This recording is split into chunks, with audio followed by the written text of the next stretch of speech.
públicos.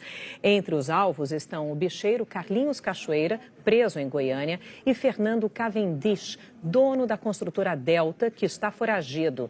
A reportagem é de Elter Duarte.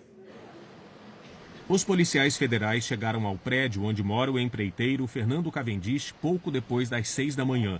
Eles tinham um mandado de prisão expedido pelo juiz Marcelo Bretas, da 7ª Vara Federal Criminal do Rio, contra o dono da construtora Delta.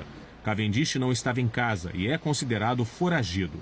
Os agentes apreenderam no apartamento um cofre e um malote de documentos na sede da Delta, no centro da cidade.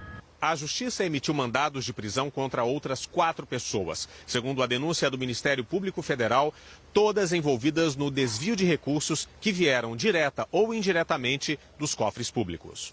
O Ministério Público estudou as contas da Delta entre 2007 e 2012. Nesse período, de acordo com a denúncia, 96% do faturamento da empresa, cerca de 11 bilhões de reais, vieram dos cofres públicos.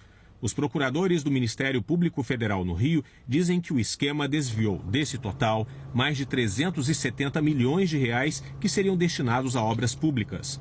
Por isso, empresas foram criadas por Carlinhos Cachoeira, Adir Assad e Marcelo Abud. Adir Assad foi preso em São Paulo. Ele já tem uma condenação pela Lava Jato e cumpria prisão domiciliar com uso de tornozeleira eletrônica. Também em São Paulo, Abud não foi encontrado e é considerado foragido. Carlinhos Cachoeira foi preso em Goiânia. Na cidade, a polícia também prendeu Cláudio Dias Abreu, ex-diretor da Delta para o Centro-Oeste. Os procuradores explicaram que os repasses entre a Delta e essas empresas aumentavam em ano de eleição, sempre em dinheiro vivo para dificultar o rastreamento. Essas operações, essas ordenações de despesas partiam tanto da matriz quanto dos escritórios regionais. Então você tinha lá na ponta da empresa a celebração desses contratos e a ordem desses pagamentos, como também tinham, como levantamos, a própria matriz no seu centro de acionistas também fazendo essa operação. Então você tinha tanto algumas operações simulando algum pagamento dentro de uma obra, algum serviço, como também outras transferências sem nenhuma ligação com a execução de uma obra. A primeira investigação sobre o esquema foi a Operação Monte Carlo em 2012. Na época, Carlinhos Cachoeira foi preso e acusado de comandar uma quadrilha que explorava o jogo ilegal em Goiás. Uma comissão parlamentar foi aberta no Congresso para investigar a ligação de políticos com a organização criminosa de Cachoeira. A empreiteira Delta apareceu nas investigações da CPI. A Operação Monte Carlo apurou que grande parte do dinheiro depositado nas contas das empresas de fachada controladas por Cachoeira vinha da Delta. A denúncia diz que a Delta superfaturava contratos e repassava valores a políticos por meio das empresas fantasmas. Todo o esquema de lavagem de dinheiro era chefiado por Carlinhos Cachoeira e Adir Assad, alvos da operação de hoje, assim como o dono da Delta, Fernando Cavendish. Entre as principais obras da Delta está a reforma do estádio do Maracanã para a Copa de 2014. O Supremo Tribunal Federal autorizou nessa investigação o uso de trechos da delação de executivos da Andrade Gutierrez na Lava Jato. Eles contaram que o ex-governador Sérgio Cabral cobrou uma quantia referente a 5% do valor total do contrato para que Andrade Gutierrez pudesse se associar ao consórcio que disputaria a reforma do Maracanã. A obra custou 1 bilhão e 200 milhões de reais, 480 milhões além do valor previsto. As empresas fantasmas também são investigadas por envolvimento no esquema de propinas da Petrobras e teriam desviado 882 milhões de reais. A assessoria de imprensa da construtora Delta e do empresário Fernando Cavendish disse que vai se pronunciar ainda hoje.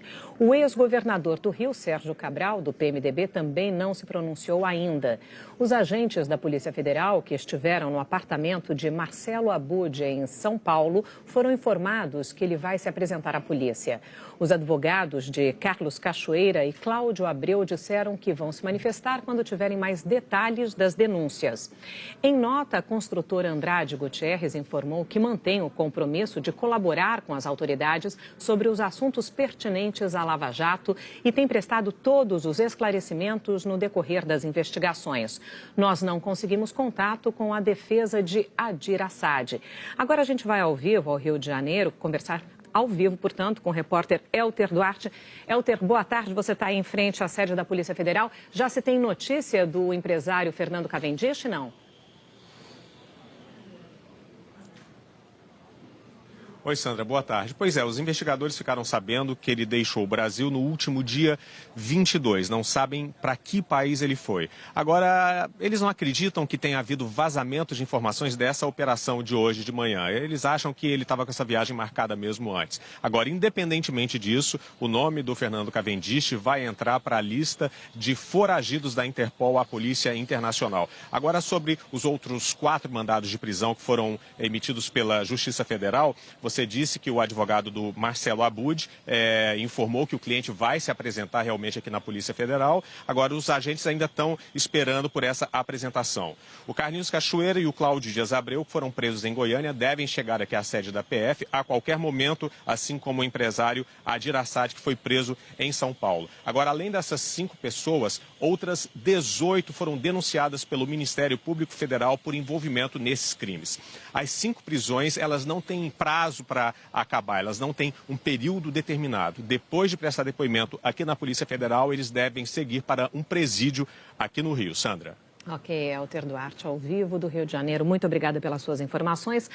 A corrupção, o pagamento de propinas e as fraudes em licitações de ferrovias são alvos de outra operação feita hoje. Só no trecho de Goiás, da Ferrovia Norte-Sul, o prejuízo para os cofres públicos pode passar de 630 milhões de reais, segundo a Polícia Federal e o Ministério Público Federal. A reportagem é de Honório Jacometo, de Goiânia. 37 empresas estão na mira dos investigadores. A Operação Tabela Periódica investiga a formação de cartel dentro da Valesp.